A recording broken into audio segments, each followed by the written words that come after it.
সিরাজগঞ্জের গফুর হাজী ছিলেন এক জনশ্রুতিময় ব্যক্তি ছিলেন যার সংখ্যা বাড়ছিল গ্রামে।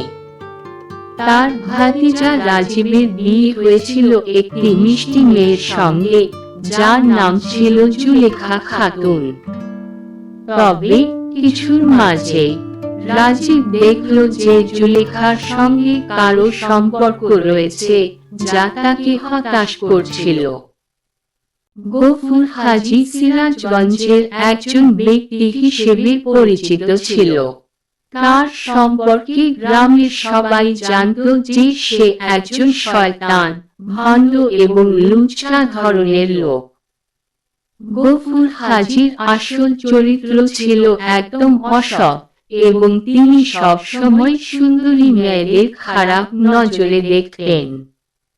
এমন ভাবে কথা বলতেন যেন মনে হতো তিনি বিপদের মধ্যে পড়বেন না, কিন্তু তার চেতনায় শুধু লালসা কাজ করত।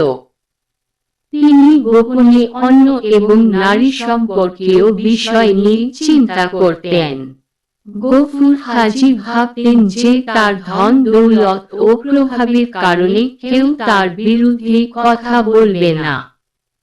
কিন্তু সত্যি বলতে, গ্রামের মানুষেরা তাকে ঘৃণা করত এবং তার চেহারার বিষয়ে অশ্লীল মন্তব্য করত। একদিন গফুর হাজী রাজীবের স্ত্রী জুলেখার দিকে নজর দিলেন।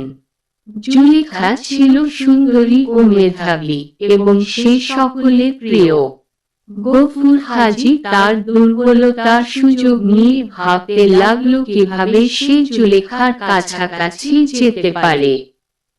তিনি একদিন জুলেখাকে দেখে বললেন, জুলেখা, তুমি কি জানো, সৌন্দর্য হলো এক ধরনের কৃতিত্ব। তুমি যদি আমার কাছে আসো, তবে আমি তোমাকে